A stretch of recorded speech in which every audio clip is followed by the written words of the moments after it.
عین التمر انبار کے جنوب میں فرات کے مشرقی کنارے سے کئی میل دور ہٹ کر انبار کی طرح ایک بڑا تجارتی مرکز ہوا کرتا تھا۔ آج صرف ایک چشمہ اس کی نشانی رہ گئی ہے۔ اس زمانے میں اس شہر کا تجارتی رابطہ دنیا کے چند ایک دوسرے ملکوں کے ساتھ بھی تھا۔ قلعہ مضبوط اور شاندار تھا۔ وہاں کا حاکم اور قلعے دار ایک فارسی سالار مہران بن بہرام چوبین تھا۔ مہران دیکھ رہا تھا کہ مسلمان فارس کی فوج کو ہر میدان میں شکست دیتے آ رہے ہیں، اور جو قلعہ ان کے راستے میں آتا ہے وہ ریت کا گھروندہ ثابت ہوتا ہے۔ اس نے تہیہ کر لیا تھا کہ مسلمانوں کو شکست دے کر فارس کی تاریخ میں نام پیدا کرے گا۔ اس نے یہ بھی دیکھ لیا تھا کہ فارس کی فوج مسلمانوں کو روکنے میں نہ صرف ناکام رہی ہے بلکہ سپاہیوں نے اپنے اوپر مسلمانوں کی دہشت طاری کر لی ہے۔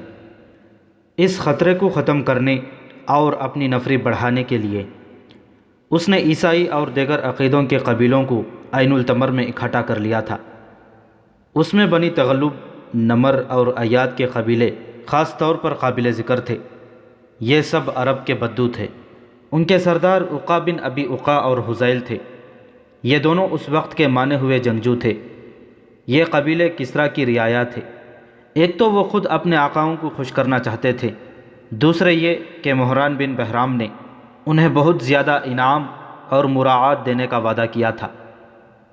اور فارس سے وفاداری کی تیسری وجہ یہ تھی کہ ان قبیلوں کے سرداروں اور دیگر بڑوں کو احساس تھا کہ مسلمان صرف ملک فتح کرنے نہیں آئے بلکہ ان کے عقیدوں پر حملہ کرنے آئے ہیں اور ان پر اپنا عقیدہ مسلط کریں گے۔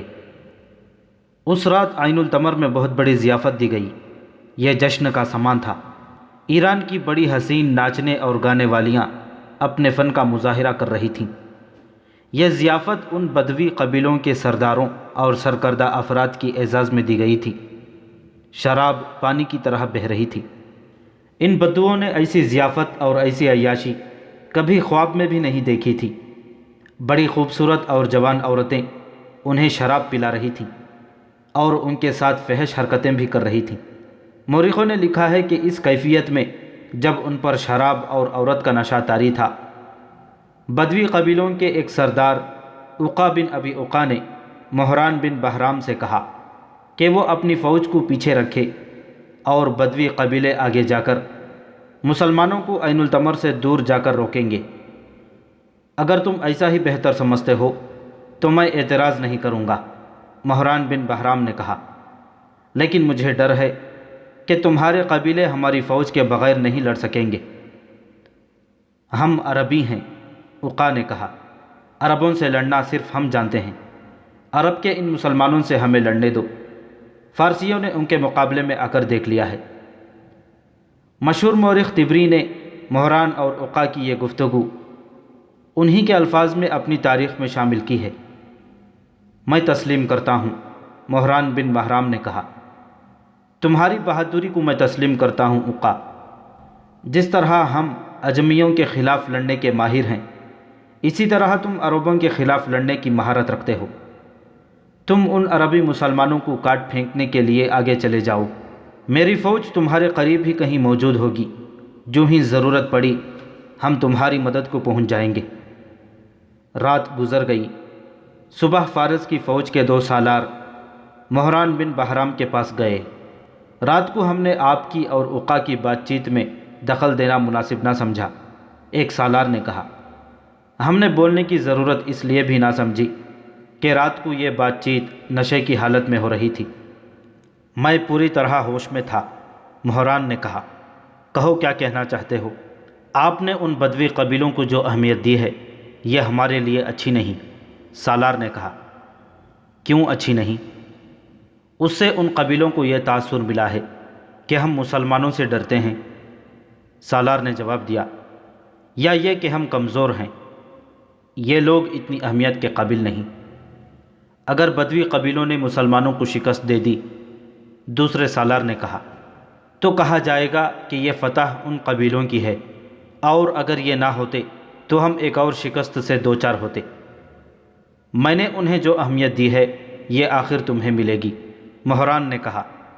کیا تم تسلیم نہیں کرتے کہ ہم پر حملہ کرنے وہ شخص آ رہا ہے جس نے ہمارے نامور سالاروں کو موت کے گھاٹ اتار دیا ہے، اور اس خالد نے فارس کی شہنشاہی کی بنیادیں ہلا ڈالی ہیں؟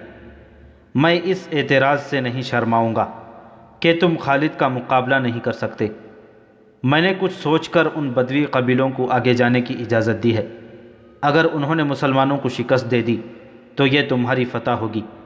یہ بدوی قبیلے ہماری رعایا ہیں۔ اگر یہ مسلمانوں کو شکست نہ دے سکے اور پسپا ہو گئے تو ہم مسلمانوں پر اس حالت میں حملہ کریں گے کہ وہ تھک کر چور ہو چکے ہوں گے اور ہماری فوج تازہ دم ہوگی۔ دونوں سالاروں نے ایک دوسرے کی طرف دیکھا۔ ان کے چہروں پر رونق آ گئی تھی۔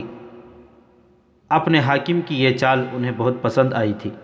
خالد رضی اللہ تعالیٰ عنہ مجاہدین کے لشکر کو لے کر عین التمر کی طرف جا رہے تھے۔ انہوں نے دریائے فرات عبور کیا اور بڑی تیز رفتار سے دریا کے کنارے پیش قدمی جاری رکھی۔ انہوں نے دیکھ بھال کے لیے جو آدمی آگے بھیج رکھے تھے وہ اپنی اطلاعیں قاصدوں کے ذریعے بھیج رہے تھے۔ انبار میں خالد رضی اللہ تعالیٰ عنہ اپنے ایک نائب سالار زبرقان بن بدر کو چھوڑ آئے تھے۔ عین التمر 10 میل دور رہ گیا تھا جب جاسوس اور دیکھ بھال کرنے والے دوسرے آدمی پیچھے آ گئے۔ انہوں نے خالد رضی اللہ تعالیٰ عنہ کو اطلاع دی کہ ذرا ہی آگے ایک بہت بڑا لشکر پڑاؤ ڈالے ہوئے ہے، اور یہ لشکر فارس کا نہیں بلکہ بدوی قبیلوں کا ہے۔ اس لشکر کا سالار اعلیٰ عقا بن ابی عقا اور اس کا نائب سالار حذیل ہے۔ خالد رضی اللہ تعالیٰ عنہ نے اپنے لشکر کو روک لیا اور خود آگے دیکھنے گئے۔ انہوں نے چھپ کر دیکھا۔ انہیں کسریٰ کی فوج کہیں بھی نظر نہ آئی۔ یہ لشکر بدوی قبیلوں کا تھا۔ خالد رضی اللہ تعالیٰ عنہ کا لشکر ابھی کوچ کی ترتیب میں تھا، جو دراصل ترتیب نہیں تھی، منزل ابھی 10 میل دور تھی۔ ابھی لشکر قافلے کی صورت چلا آ رہا تھا۔ عین التمر پہنچ کر شہر کو محاصرے میں لینا چاہا، لیکن راستے میں ایک انسانی دیوار آ گئی جو مسلمانوں کے لیے غیر متوقع تھی۔ مورخوں نے ان قبیلوں کی تعداد نہیں لکھی سوائے اس کے کہ وہ تعداد میں مدینہ کے مجاہدین سے خاصے زیادہ تھے۔ عین التمر کی اپنی فوج اس تعداد کے علاوہ تھی۔ اس طرح مسلمانوں کا مقابلہ کم از کم 3 گنا طاقتور دشمن سے تھا۔ خالد رضی اللہ تعالیٰ عنہ نے فوراً اپنے لشکر کو 3 حصوں میں تقسیم کیا۔ پہلے کی طرح خود قلب میں رہے اور اپنے دونوں تجربہ کار سالاروں عاصم رضی اللہ تعالیٰ عنہ بن عمرو اور عدی رضی اللہ تعالیٰ عنہ بن حاتم کو دائیں اور بائیں پہلوؤں میں رکھا۔ خالد رضی اللہ تعالیٰ عنہ نے تمام سالاروں کو اپنے پاس بلا لیا۔ ہماری ترتیب وہی ہے جو آمنے سامنے کے ہر معرکے میں ہوا کرتی ہے، خالد رضی اللہ تعالیٰ عنہ نے سالاروں سے کہا، لیکن لڑنے کا طریقہ مختلف ہوگا۔ اب قلب سے حملہ نہیں ہوگا۔ میرا اشارہ ملتے ہی دونوں پہلو دشمن کے پہلوؤں پر حملہ بول دیں اور وہاں دشمن کو پوری طرح الجھا لیں۔ تھوڑی دیر بعد اس طرح پیچھے ہٹیں کہ دشمن کو یہ تاثر ملے کہ تم پسپا ہو رہے ہو۔ تھوڑا سا پیچھے آ کر پھر آگے بڑھو اور پھر پیچھے ہٹو۔ اس طرح دشمن کے پہلوؤں کو آپس میں الجھائے رکھنا کہ اپنے قلب کی انہیں ہوش نہ رہے۔ میں سیدھا دشمن کے قلب پر حملہ کروں گا، لیکن کچھ دیر بعد تم دونوں اس کوشش میں رہنا کہ دشمن کے پہلوؤں سے اس کے قلب کو مدد نہ مل سکے۔ ولید کے بیٹے، دشمن کی طرف سے للکار سنائی دی، آنکھیں کھول، دیکھ تیری موت تجھے کس کے سامنے لے آئی ہے۔ میں عقا ہوں، عقا بن ابی عقا۔ ولید کا بیٹا دیکھ چکا ہے۔ خالد رضی اللہ تعالیٰ عنہ نے گھوڑے پر سوار ہو کر اور رکابوں میں کھڑے ہو کر للکار کا جواب دیا، تیری مکروہ آواز سنے بغیر دیکھ لیا ہے۔ کیا کسریٰ کے سالاروں نے محل میں ناچنا اور گانا شروع کر دیا ہے کہ اس کی لڑائی تم لڑنے آئے ہو؟ ابن ولید، عقا کی للکار بلند ہوئی، کیا تو زندہ واپس جانے کا خواہش مند نہیں؟ میں زندہ واپس جاؤں گا، خالد رضی اللہ تعالیٰ عنہ نے گلا پھاڑ کر کہا، خدا کی قسم تیرے سر کو تیرے جسم سے الگ کر کے جاؤں گا۔ حضرت خالد اپنے سالاروں کی طرف متوجہ ہوئے۔ رب کعبہ کی قسم، خالد رضی اللہ تعالیٰ عنہ نے کہا، میں عقا کو زندہ پکڑوں گا، پھر اسے زندہ نہیں رہنے دوں گا۔ تم سب اپنے اپنے دستوں تک پہنچو اور سب کو بتاؤ کہ آج تمہارا مقابلہ 2 فوجوں کے ساتھ ہے۔ ایک یہ فوج ہے جو تمہارے سامنے سیاہ پہاڑ کی مانند ہے، اور ایک وہ فوج ہے جو شہر کے اندر ہے یا کہیں روپوش ہے، اور نہ جانے کس طرف سے تم پر حملہ کر دے گی۔ سب کو بتا دو کہ آج جس نے پیٹھ دکھائی وہ اللہ کو منہ دکھانے کے قابل نہیں رہے گا۔ مورخ لکھتے ہیں کہ مدینہ کے مجاہدین مسلسل لڑ رہے تھے اور کوچ کر رہے تھے، اور ان کی تعداد بھی کم تھی۔ عین التمر میں دشمن کو للکار کر خالد رضی اللہ تعالیٰ عنہ بظاہر غلطی کر رہے تھے، لیکن خالد رضی اللہ تعالیٰ عنہ کے چہرے پر سنجیدگی ضرور تھی، پریشانی کی ہلکی سی بھی جھلک نہیں تھی۔ انہیں دشمن للکار رہا تھا۔ خالد رضی اللہ تعالیٰ عنہ نے اشارہ دے دیا۔ ایک پہلو سے سالار عاصم بن عمرو، دوسرے پہلو سے سالار عدی بن حاتم نے بدوی قبیلوں کے لشکر کے پہلوؤں پر حملہ کر دیا۔ عقا بن ابی عقا اپنے لشکر کے قلب میں تھا، اور اس کی نظر مسلمانوں کے قلب پر تھی جہاں خالد رضی اللہ تعالیٰ عنہ تھے۔ اسے توقع تھی کہ دستور کے مطابق سامنے سے قلب کے دستے حملہ کریں گے، مگر خالد رضی اللہ تعالیٰ عنہ دستور سے ہٹ گئے تھے۔ دونوں فوجوں کے پہلو جب گتھم گتھا ہوئے تو تھوڑی سی دیر میں اپنی اڑائی ہوئی گرد میں چھپ گئے۔ اس گرد سے گھوڑوں کے ہنہنانے، تلوار اور ڈھالوں کے ٹکرانے کی مہیب آوازیں اور زخمیوں کی کربناک صدائیں اٹھ رہی تھیں۔ ایک قیامت تھی جو گرد کے اندر بپا تھی۔ پہلوؤں کے دونوں سالاروں نے خالد رضی اللہ تعالیٰ عنہ کی ہدایت کے مطابق اپنے دستے پیچھے ہٹائے۔ بدوی قبیلے اس خوش فہمی میں مسلمانوں کے پیچھے آ گئے کہ مسلمان پسپا ہو رہے ہیں۔ وہ جوش و خروش سے نعرے لگا رہے تھے، لیکن مسلمان رک گئے اور انہوں نے دشمن پر ایسا دباؤ ڈالا کہ وہ پیچھے ہٹنے لگا۔ مسلمان ایک بار پھر پیچھے ہٹنے لگے، بدوی پھر ان کے پیچھے آ گئے۔ اس طرح مسلمانوں نے دشمن کے پہلوؤں کو ایسا الجھایا کہ انہیں اپنے قلب کی ہوش نہ رہی۔ گرد اتنی زیادہ ہو گئی تھی کہ پتہ ہی نہیں چلتا تھا کہ اس کے اندر کیا ہو رہا ہے۔ خالد رضی اللہ تعالیٰ عنہ بڑی غور سے دیکھ رہے تھے۔ ان کی نظر عقا پر تھی، جو مورخ بلازری اور طبری کے مطابق یہ دیکھ دیکھ کر پریشان ہو رہا تھا کہ مسلمانوں کا قلب کیوں آگے نہیں بڑھتا۔ مسلمانوں کے قلب کے دستوں کا انداز کچھ ایسا ڈھیلا ڈھالا سا تھا جیسے وہ حملہ نہیں کرنا چاہتے۔ عقا بن ابی عقا نے جب مسلمانوں کے قلب کے دستوں کو اس لا تعلقی کی سی حالت میں دیکھا تو اس نے مسلمانوں کے پہلوؤں کے دستوں کو کچلنے کے لیے قلب سے خاصی نفری اپنے پہلوؤں کی مدد کے لیے بھیج دی۔ خالد رضی اللہ تعالیٰ عنہ اسے اسی دھوکے میں لانا چاہتے تھے جس میں وہ آ گیا۔ خالد رضی اللہ تعالیٰ عنہ نے اپنے محافظوں کو ساتھ رکھا۔ انہیں وہ بتا چکے تھے کہ عقا کو زندہ پکڑنا ہے۔ خالد رضی اللہ تعالیٰ عنہ نے قلب کے دستوں کو دشمن کے قلب پر حملے کا اشارہ دے دیا۔ عقا کے لیے یہ حملہ اچانک اور غیر متوقع تھا۔ خالد رضی اللہ تعالیٰ عنہ اپنے محافظوں سے عقا اور اس کے محافظوں کو گھیرے میں لے لیا۔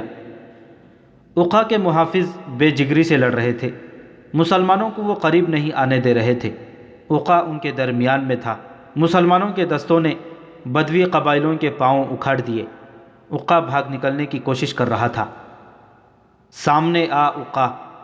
خالد رضی اللہ تعالیٰ عنہ نے اسے للکارا، تو مجھے قتل کرنا چاہتا تھا۔ بعض مورخوں نے لکھا ہے کہ خالد رضی اللہ تعالیٰ عنہ نے کمند پھینک کر عقا کو پکڑ لیا، لیکن مورخوں کی اکثریت کی تحریروں سے پتہ چلتا ہے کہ عقا خالد رضی اللہ تعالیٰ عنہ کی للکار پر مقابلے میں آ گیا۔ دونوں گھوڑوں پر سوار تھے۔ عقا کو تاریخ نے ماہر جنگجو اور تیغ زن قرار دیا ہے۔ مستند یہی ہے کہ خالد رضی اللہ تعالیٰ عنہ اور عقا کے درمیان بڑا سخت مقابلہ ہوا۔ حضرت خالد کو اللہ کے رسول صلی اللہ علیہ وسلم نے اللہ کی تلوار کا خطاب عطا کیا تھا۔ انہوں نے عقا کا ہر وار بچایا اور موقع کی تلاش میں رہے۔ انہیں جو ہی موقع ملا عقا کو گھوڑے سے گرا دیا۔ خالد رضی اللہ تعالیٰ عنہ اپنے گھوڑے سے کود کر اترے۔ عقا ابھی سنبھل ہی رہا تھا کہ حضرت خالد کی تلوار کی نوک عقا کے پہلو کے ساتھ لگ چکی تھی۔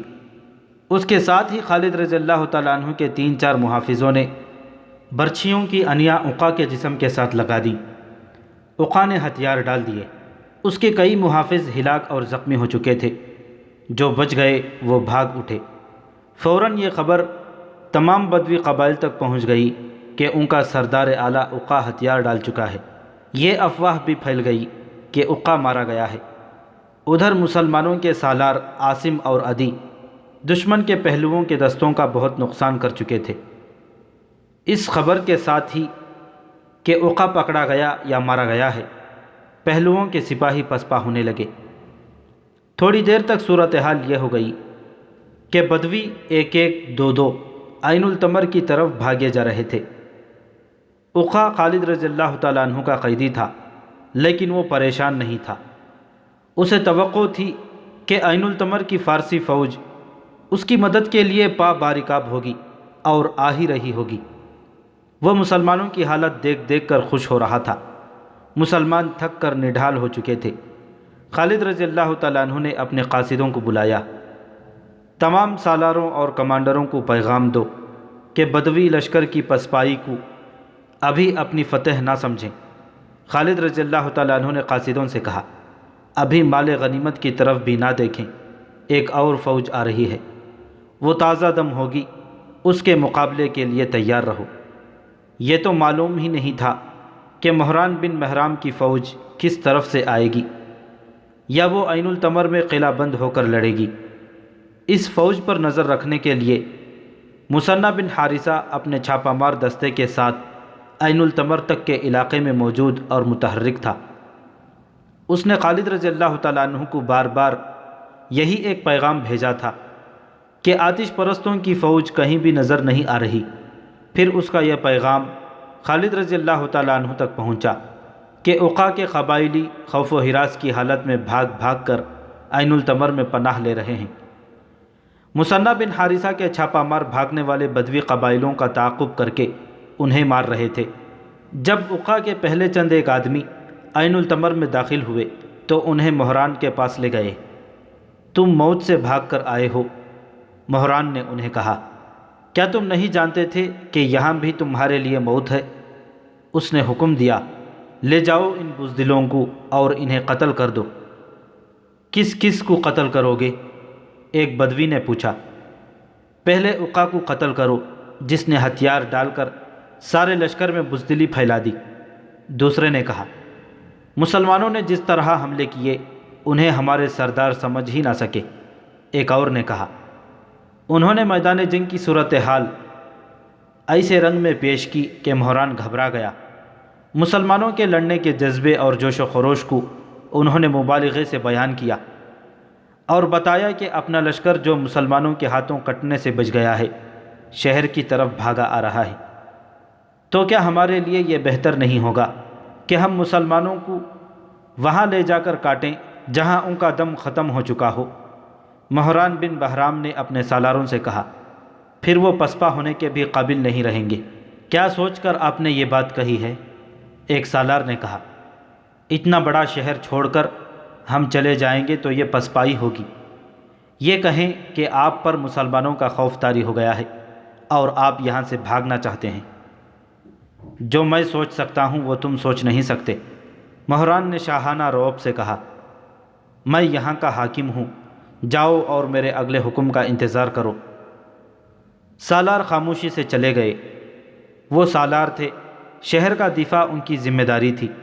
وہ مسلمانوں کو شہر پیش کرنے کے بجائے لڑ کر مرنا بہتر سمجھتے تھے۔ انہوں نے آپس میں طے کر لیا کہ وہ مہران کا یہ حکم نہیں مانیں گے، لیکن میدان جنگ سے بھاگ کر آنے والے بنی تغلب، نمر اور ایاد کے آدمی ٹولیوں میں شہر کے دروازے میں داخل ہو رہے تھے۔ وہ 10 میل کی مسافت طے کر کے آئے تھے، جو انہوں نے خوف اور بھگدڑ کی کیفیت سے طے کی تھی۔ ان میں بعض زخمی تھے۔ کاٹ دیا، سب کو کاٹ دیا، ان کا مقابلہ کوئی نہیں کر سکتا، بڑے زبردست ہیں۔ اقا بن ابی اقا بھی مارا گیا ہے۔ وہ شہر پر خوف طاری کر رہے تھے۔ حذیل لاپتہ ہے، دروازے بند کر دو، بعض چلا رہے تھے، وہ آ رہے ہیں۔ مورخوں نے لکھا ہے کہ زرتشت کے پجاریوں پر پہلے ہی مسلمانوں کی دہشت طاری تھی۔ مسلمانوں نے ان کے بڑے نامور سالار مار ڈالے تھے۔ اب عین التمر والے اپنی آنکھوں دیکھ رہے تھے کہ یہ جنگجو قبیلے کس حالت میں واپس آ رہے ہیں۔ دیکھتے ہی دیکھتے اس شہر پر خوف و ہراس طاری ہو گیا۔ شہر میں جو فوج تھی اس کی ذہنی حالت اس کمزور اور بزدل کتے جیسی ہو گئی تھی جو دم پچھلی ٹانگوں میں دبا لیا کرتا ہے۔ ان کے سالاروں نے جب اپنی فوج کو اس ذہنی کیفیت میں دیکھا تو انہیں شہر کے حاکم اور سالار اعلیٰ مہران کے اگلے حکم کی ضرورت نہ پڑی۔ انہیں یہ اطلاع بھی ملی کہ مہران خزانہ مدائن بھجوا رہا ہے اور شہر کے لوگ بھی اپنے اموال چھپا رہے ہیں یا ساتھ لے کر شہر سے نکل رہے تھے۔ خالد رضی اللہ تعالیٰ عنہ کے فن حرب و ضرب کا کمال یہ تھا کہ انہوں نے میدان جنگ میں تو دشمن کو شکست دی ہی تھی، دشمن کو انہوں نے نفسیاتی لحاظ سے اتنا کمزور کر دیا تھا کہ ان کا لڑنے کا جذبہ مجروح ہو گیا تھا۔ آتش پرستوں کی نفسیاتی کیفیت تو یہ ہو گئی تھی کہ خالد رضی اللہ تعالیٰ عنہ کا یا مسلمانوں کا یا مدینہ کا نام سن کر ہی وہ پیچھے دیکھنے لگتے تھے کہ کمک آ رہی ہے یا نہیں، یا پسپائی کا راستہ صاف ہے یا نہیں۔ پھر وہ وقت جلدی آ گیا جب میدان جنگ میں لاشیں اور بے ہوش زخمی رہ گئے تھے اور انہیں کچلنے کے لیے وہ گھوڑے رہ گئے جو سواروں کے بغیر بے لگام دوڑتے پھر رہے تھے۔ بدوی قبیلے اپنے سرداروں کے بغیر عین التمر جا پہنچے اور شہر کے دروازے بند کر لیے۔ انہوں نے شہر میں واویلا بپا کیا کہ مہران کی فوج وعدے کے مطابق ان کی مدد کو نہیں آئی، لیکن وہاں ان کا واویلا سننے والا کوئی نہ تھا۔ خوف و ہراس کے مارے ہوئے شہری تھے جو بھاگ نہیں سکتے تھے۔ مہران بن بہرام اپنی فوج سمیت شہر سے جا چکا تھا۔ وہ فوج کو مدائن لے جا رہا تھا۔ وہ عقا اور حذیل اور دوسرے قبائلی سرداروں کو کوس رہا تھا۔ دشمن کا تعاقب کرو۔ خالد رضی اللہ تعالیٰ عنہ نے اپنی سپاہ کو حکم دیا، زخمیوں کو سنبھالنے کے لیے کچھ آدمی یہیں رہنے دو اور بہت تیزی سے عین التمر کا محاصرہ کرو۔ عین اس وقت مثنیٰ بن حارثہ گھوڑا سر پر دوڑاتا آیا اور خالد رضی اللہ تعالیٰ عنہ کے پاس گھوڑا روک کر اترا۔ وہ خالد رضی اللہ تعالیٰ عنہ سے بغلگیر ہو گیا۔ ولید کے بیٹے مثنیٰ نے کہا، قسم رب العالمین کی، دشمن عین التمر سے بھاگ گیا ہے۔ کیا تیرا دماغ اپنی جگہ سے ہل تو نہیں گیا؟ خالد رضی اللہ تعالیٰ عنہ نے پوچھا۔ یوں کہ دشمن میدان چھوڑ کر بھاگ گیا ہے۔ مثنیٰ بن حارثہ نے خالد رضی اللہ تعالیٰ عنہ کو بتایا کہ اس نے جو جاسوس عین التمر کے ارد گرد بھیج رکھے تھے انہوں نے اطلاع دی ہے کہ فارس کی فوج جو شہر میں تھی شہر سے نکل گئی ہے۔ کیا تو نہیں سمجھ سکتا کہ یہ فوج ہمارے عقب پر اس وقت حملہ کرے گی جب ہم عین التمر کو محاصرے میں لیے ہوئے ہوں گے؟ خالد رضی اللہ تعالیٰ عنہ نے کہا۔ ابن ولید مثنیٰ نے کہا، مہران اپنی فوج کے ساتھ جا چکا ہے۔ اگر وہ فوج یہاں کہیں چھپی ہوئی ہوتی تو میرے چھاپا مار اسے چین سے نہ بیٹھنے دیتے۔ آگے بڑھ اور اپنی آنکھوں سے دیکھ، عین التمر تیرے قدموں میں پڑا ہے۔ یہ خبر جب مجاہدین کے لشکر کو ملی تو ان کے جسم جو تھکن سے ٹوٹ رہے تھے تر و تازہ ہو گئے۔ انہوں نے فتح و نصرت کے نعروں کی گرج میں عین التمر تک کے 10 میل طے کر لیے۔ مثنیٰ کے جو آدمی پہلے ہی وہاں موجود تھے انہوں نے بتایا کہ شہر کے تمام دروازے بند ہیں۔ خالد رضی اللہ تعالیٰ عنہ کے حکم سے شہر کا محاصرہ کر لیا گیا۔ بدوی عیسائی اور ان کے دیگر ساتھی جو شہر میں پناہ لینے آئے تھے مقابلے پر اتر آئے۔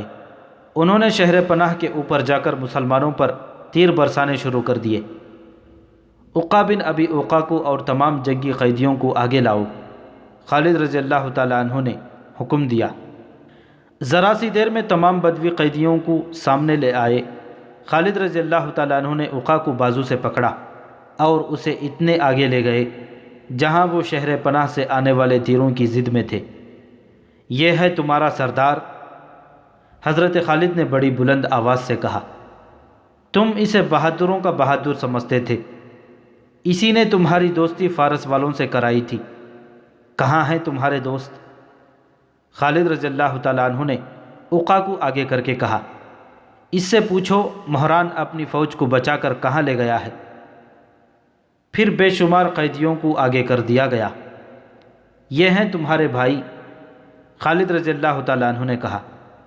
چلاؤ تیر، سب ان کے سینوں میں اتریں گے۔ یہ خبر کسی طرح شہر میں پھیل گئی کہ قلعے کے باہر مسلمان بنی تغلب اور دیگر قبیلوں کے قیدیوں کو لائے ہیں۔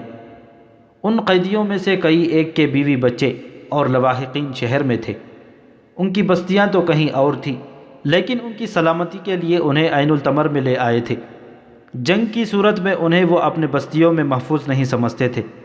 ان عورتوں اور بچوں کو جب پتہ چلا کہ ان کے قبیلوں کے قیدی باہر آئے ہیں تو مائیں اپنے بچوں کو اٹھائے شہر کی دیواروں پر آ گئیں۔ میدان جنگ میں جانے والوں میں سے جو واپس نہیں آئے تھے، ان کی بیویاں، بہنیں، مائیں اور بیٹیاں اس امید پر دیوار پر آئی تھیں کہ ان کے آدمی قیدیوں میں ہوں گے۔ ان عورتوں نے دیوار کے اوپر ہنگامہ بپا کر دیا۔ وہ اپنے آدمیوں کو پکار رہی تھیں۔ جنہیں اپنے آدمی قیدیوں میں نظر نہیں آ رہے تھے، وہ آہوزاری کر رہی تھیں۔ تیر انداز انہیں پیچھے ہٹا رہے تھے، مگر عورتیں پیچھے نہیں ہٹ رہی تھیں۔ ہم تمہیں زیادہ مہلت نہیں دیں گے۔ خالد رضی اللہ تعالیٰ عنہ کے حکم سے ان کے ایک محافظ نے بلند آواز سے کہا، ہتھیار ڈال دو اور دروازے کھول دو۔ اگر ہمارے مقابلے میں تم ہار گئے اور دروازوں میں ہم خود داخل ہوئے تو تم سب کا انجام بہت برا ہوگا۔ ہم اپنی 2-3 شرطوں پر دروازہ کھولنے پر آمادہ ہیں۔ دیوار کے اوپر سے آواز آئی، تمہاری کوئی شرط نہیں مانی جائے گی۔ خالد رضی اللہ تعالیٰ عنہ کی طرف سے جواب ملا، ہتھیار ڈال دو، دروازے کھول دو، تمہاری سلامتی اسی میں ہے۔ بنی تغلب اور اس کے اتحادی قبیلے جانتے تھے کہ ان کی سلامتی اسی میں ہے کہ ہتھیار ڈال دیں اور مسلمانوں سے رحم کی درخواست کریں۔ چنانچہ انہوں نے دروازے کھول دیے اور مسلمان شہر میں داخل ہوئے۔ اس وقت کی تحریروں سے پتہ چلتا ہے کہ مسلمانوں نے کسی شہری کو پریشان نہیں کیا، البتہ مسلمانوں کے خلاف جو بدوی لڑے تھے ان سب کو قیدی بنا لیا گیا۔ یہ ان قیدیوں کے لواحقین پر منحصر تھا کہ وہ خالد رضی اللہ تعالیٰ عنہ کا مقرر کیا ہوا فدیہ ادا کر کے اپنے قیدیوں کو رہا کرا لیں۔ تمام شہر کی تلاشی لی گئی۔ شہر میں ایک عبادت گاہ یا درسگاہ تھی جس میں پادری بننے کی تعلیم دی جاتی تھی۔ اس وقت 40 نو عمر لڑکے زیر تعلیم تھے۔ ان سب کو پکڑ لیا گیا۔ ان میں سے اکثر نے بعد میں اسلام قبول کر لیا تھا، اور ان میں سے ایک کو تاریخ اسلام کی ایک نامور شخصیت کا باپ ہونے کا شرف حاصل ہوا تھا۔ اس لڑکے کا نام نصیر تھا۔ اس نے اسلام قبول کیا اور ایک مسلمان عورت کے ساتھ شادی کی جس نے موسیٰ بن نصیر کو جنم دیا۔ یہ موسیٰ بن نصیر شمالی افریقہ کے امیر مقرر ہوئے۔ انہوں نے ہی طارق بن زیاد کو اندلس فتح کرنے کو بھیجا تھا۔ 2-3 متعصب مورخوں نے لکھا ہے کہ خالد رضی اللہ تعالیٰ عنہ نے بنی تغلب، نمر اور ایاد کے ان تمام آدمیوں کو قتل کر دیا جو ان کے خلاف لڑے تھے۔ یہ ایک مفروضہ ہے جو خالد رضی اللہ تعالیٰ عنہ کو بدنام کرنے کے لیے گڑھا گیا تھا۔ مورخوں کی اکثریت نے ایسے قتل عام کا ہلکا سا بھی اشارہ نہیں دیا۔ محمد حسین ہیکل نے متعدد تاریخوں کے حوالے سے لکھا ہے کہ عقا بن ابی عقا کو کھلے میدان میں لا کر خالد رضی اللہ تعالیٰ عنہ نے اپنا عہد پورا کرتے ہوئے اس کا سر تن سے کاٹ ڈالا۔ خالد رضی اللہ تعالیٰ عنہ نے اعلان کیا تھا کہ بدوی غیر مشروط طور پر ہتھیار ڈال دیں تو وہ بڑے برے انجام سے محفوظ رہیں گے۔ دشمن نے مسلمانوں کی شرائط پر ہتھیار ڈالے تھے، ان کے قتل عام کا سوال ہی پیدا نہیں ہوتا تھا۔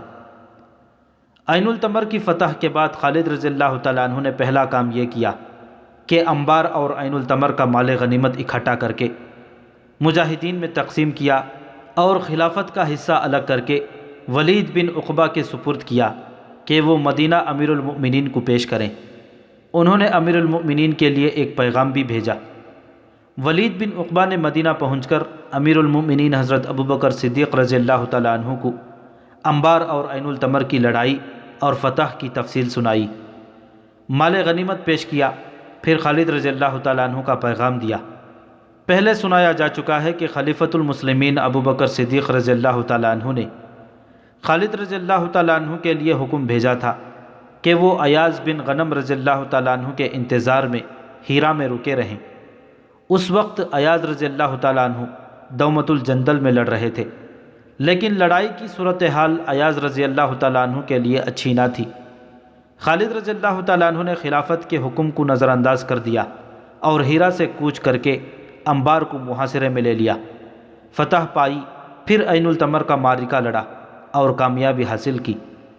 خالد رضی اللہ تعالیٰ عنہ نے اپنے پیغام میں کہا تھا کہ وہ ہیرا میں بیٹھے رہتے تو فارس والوں کو اپنی شکستوں سے سنبھلنے کا اور جوابی حملے کی تیاری کا موقع مل جاتا۔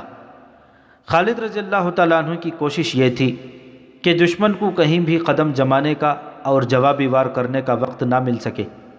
انہوں نے آتش پرستوں کی فوج کو نفسیاتی لحاظ سے کمزور کر دیا۔ خالد رضی اللہ تعالیٰ عنہ نے امیر المؤمنین کی حکم عدولی تو کی تھی، لیکن عملاً ثابت کر دیا کہ یہ حکم عدولی کتنی ضروری تھی۔ ایاز بن غنم رضی اللہ تعالیٰ عنہ ابھی تک دومت الجندل میں پھنسے ہوئے تھے اور ان کی کامیابی کی توقع بہت کم تھی۔ خالد نے جو مناسب سمجھا وہ کیا۔ خلیفہ ابوبکر صدیق رضی اللہ تعالیٰ عنہ نے ولید بن عقبہ سے کہا، اس نے جو سوچا تھا وہی ہوا۔ ایاز کی طرف سے جو اطلاعیں آ رہی ہیں وہ امید افزا نہیں۔ دومت الجندل پر ہمارا قبضہ بہت ضروری تھا، لیکن اب مجھے ایاز کے متعلق تشویش ہونے لگی ہے۔ ابن عقبہ، تم عین التمر واپس نہ جاؤ، دومت الجندل چلے جاؤ اور وہاں کی صورتحال دیکھ کر خالد کے پاس جاؤ اور اسے کہو کہ ایاز کی مدد کو پہنچے۔ ولید بن عقبہ روانہ ہو گئے۔ ایاز بن غنم خود بھی پریشان تھے۔ ان کے ساتھ جو سالار تھے وہ انہیں کہہ رہے تھے کہ اس صورتحال سے نکلنے کے لیے مدد کی ضرورت ہے، ورنہ شکست کا خطرہ صاف نظر آ رہا تھا۔ آخر مورخ طبری اور ابو یوسف کی تحریروں کے مطابق ایاز بن غنم رضی اللہ تعالیٰ عنہ نے خالد رضی اللہ تعالیٰ عنہ کو ایک تحریری پیغام بھیجا جس میں انہوں نے اپنی مخدوش صورتحال اور اپنی ضرورت لکھی۔ ولید بن عقبہ بھی ایاز رضی اللہ تعالیٰ عنہ کے پاس پہنچ گئے۔ ان کا جلدی پہنچنا آسان نہ تھا۔ مدینہ سے دومت الجندل کا فاصلہ 300 میل سے کچھ کم تھا اور زیادہ تر علاقہ صحرائی تھا۔ پہنچنا جلدی تھا۔ ولید جب ایاز کے پاس پہنچے تو وہ جیسے ہوش و حواس میں نہیں تھے۔ انہوں نے آرام کی نہ سوچی۔ ایاز رضی اللہ تعالیٰ عنہ کی صورتحال دیکھی۔ میں نے خالد کو مدد کے لیے کل ہی پیغام بھیجا ہے، ایاز بن غنم رضی اللہ تعالیٰ عنہ نے ولید بن عقبہ سے کہا۔ معلوم نہیں وہ خود کس حال میں ہیں، لیکن میرے لیے اور کوئی چارہ کار نہیں، تم دیکھ رہے ہو۔ الحمدللہ، ولید نے کہا۔ خالد نے آتش پرستوں کی شہنشاہی اور ان کی جنگی طاقت کو جڑوں سے اکھاڑ پھینکا ہے۔ امیر المؤمنین نے مجھے تمہارے پاس بھیجا ہے کہ تمہاری ضرورت کا جائزہ لے کر انہیں بتاؤں، لیکن تمہیں فوری مدد کی ضرورت ہے۔ میں مدینہ جانے کے بجائے عین التمر چلا جاتا ہوں۔ خالد رضی اللہ تعالیٰ عنہ تمہاری مدد کو آئیں گے۔ یہ اس دور کی فرض شناسی اور جذبہ تھا جس میں خوشامد، دکھاوے اور کام چوری کا ذرا سا بھی عمل دخل نہ تھا۔ ولید بن عقبہ نے یہ نہ سوچا کہ وہ واپس مدینہ جائیں اور خلیفہ کے حکم کے مطابق انہیں اپنی کارگزاری بڑھا چڑھا کر سنائیں اور ساتھ یہ کہیں کہ حضور، ایاز تو بڑا نالائق سالار ہے، اگر اس کی جگہ میں ہوتا تو یوں کرتا۔ مگر ولید نے دیکھا کہ صورتحال مخدوش ہے تو وہ اپنے حاکم خود بن گئے اور مدینہ کے بجائے عین التمر کو گھوڑا دوڑا دیا۔ ان کے سامنے پورے 300 میل صحرائی مسافت تھی۔ عراق اور شام کی صحرا اسی علاقے میں ملتے اور مسافروں کے لیے جان کا خطرہ بن جاتے تھے۔ ولید نے اپنے گھوڑے پر، اپنے آپ پر، اپنے 4 محافظوں اور ان کے گھوڑوں پر یہ ظلم کیا کہ کم سے کم آرام کے لیے کہیں رکے۔ وہ موسم گرمی کے عروج کا تھا، مہینہ اگست 633 عیسوی کا تھا۔ دومت الجندل بہت بڑا تجارتی شہر تھا۔ دور دراز ممالک کے تاجر یہاں آیا کرتے تھے۔ تجارت کے علاوہ یا تجارت کی بدولت اس شہر کو دولت اور زر و جواہرات کا مرکز سمجھا جاتا تھا۔ رسول اکرم صلی اللہ علیہ وسلم نے اس شہر اور اس سے ملنے والی شاہراہوں کی جغرافیائی پوزیشن دیکھ کر اس پر فوج کشی کی تھی۔ یہ مہم غزوہ تبوک کے نام سے مشہور ہے۔ اس وقت دومت الجندل کا حاکم اور قلعہ دار عقیدر بن عبد الملک تھا۔ اس نے مسلمانوں کا مقابلہ بے جگری سے کیا تھا۔ خالد رضی اللہ تعالیٰ عنہ بھی اس معرکے میں شریک تھے۔ انہوں نے عقیدر کو غیر معمولی شجاعت کا مظاہرہ کرتے ہوئے زندہ پکڑ لیا تھا اور اس کی سپاہ نے ہتھیار ڈال دیے تھے۔ عقیدر بن عبد الملک نے رسول اکرم صلی اللہ علیہ وسلم کی اطاعت قبول کر لی اور وفاداری کا حلف اٹھایا۔ اس نے اسلام بھی قبول کر لیا تھا۔ اس طرح یہ اتنا بڑا شہر مسلمانوں کے زیر نگیں آ گیا تھا۔ رسول اللہ صلی اللہ علیہ وسلم کی وفات کے ساتھ ہی ارتداد کا فتنہ طوفان کی طرح اٹھا تو عقیدر بھی مدینہ سے منحرف ہو گیا اور اس نے اطاعت اور وفاداری کے معاہدے کو الگ پھینک دیا۔